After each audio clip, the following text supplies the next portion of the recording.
Okay, so associative learning is associating one thing with a behavior. And there's two ways that that can happen. The first one I've got listed here is classical conditioning. So you've probably heard of Pavlov's dogs. So what Pavlov did is every time he fed his dogs, he would ring a bell.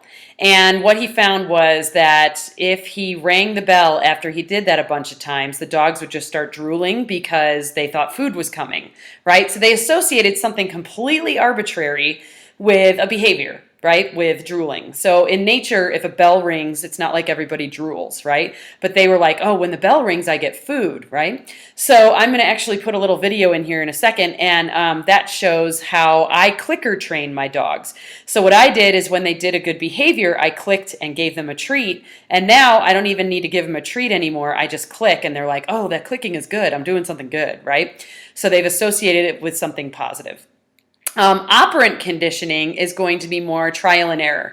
That's where they either get a reward or a punishment, right? So before, just that arbitrary ringing of the bell didn't really help or harm them. It was just something they associated with it, right?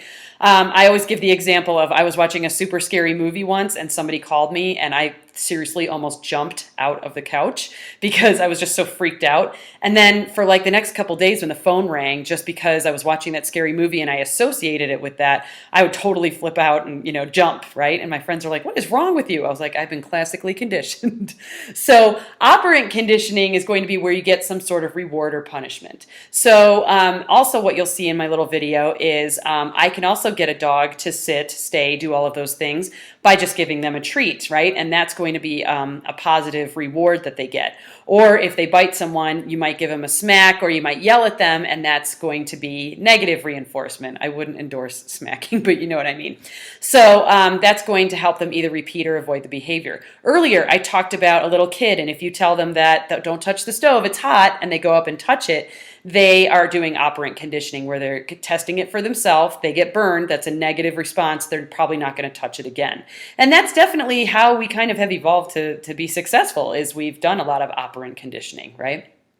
Okay, so here's that little video just so you can kind of see what's going on.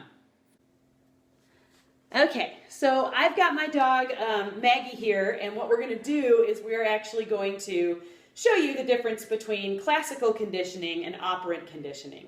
So I've got Maggie here, and I've got a clicker. A clicker has nothing to do with anything that is going to help them in nature, right? But she has been classically conditioned to know that if she does a behavior I want, I'm going to click and sometimes give her a treat, right? So Maggie, sit. Very good, right? So I haven't even given her anything. She just knows that that click is a good thing and that she should do that, right? Very good. Lie down. Very good, right? So she gets a click every time I do that, but that doesn't really give her anything that she really cares about, right? So operant conditioning is how I got her here. So operant conditioning is going to be, I've got treats, right? Oh, and now she sits right away, right? Because she knows, right? Good girl. Good girl. Lay down. Good girl. And now this is something positive, right? She's gotten positive reinforcement as a result of this. So that's going to be operant conditioning. So that's kind of the difference between the two. The clicker and then the treat are totally two different things. So I'll get more into that in the video. Okay, now mating behavior. Mating behavior is super interesting. And what I love telling college students is most species are promiscuous. And so what that means is they're going to mate with multiple partners throughout their entire lives. There are other strategies, and we'll talk about all of them. The first one is monogamy. And monogamy is going to be where you have mono means one, right? So one male mating with one female. So they're going to mate for life. So a lot of birds tend to do that, like swans do that, and that's why they're like the love bird, And then there's polygamy. Polygamy is going to either be one male with lots of females or one female with lots of males. So polygyny is going to be one male with a lot of females. Obviously, this is a very common one that's going to happen. I have a weird way of remembering it. Poly means many. Gynecologist, you know what they study, is female sexual organs, right? So many female sexual organs. That's how I remember it.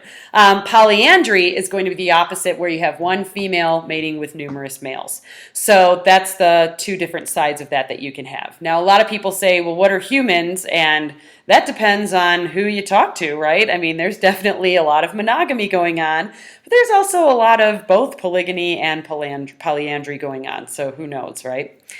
Okay, so what's interesting is sometimes you can just look at a species and figure out whether they are promiscuous or monogamous. Monogamous tends to have species, male and female, that tend to look identical because there's really no, constant competition for mates or anything like that. And I believe I've got some pictures of all this stuff to show you. Yeah, so here's the monogamous species. You've got some swans. And notice, just by looking at those, you can't figure out who's male and who's female because they look identical, right? You'd have to actually look at the genital features to figure it out.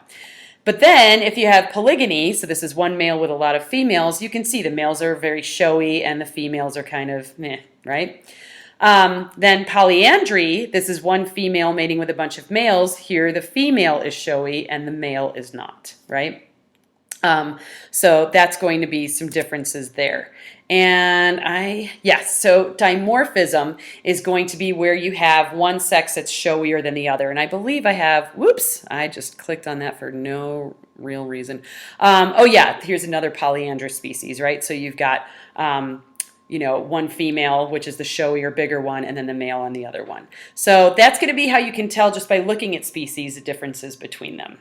All right.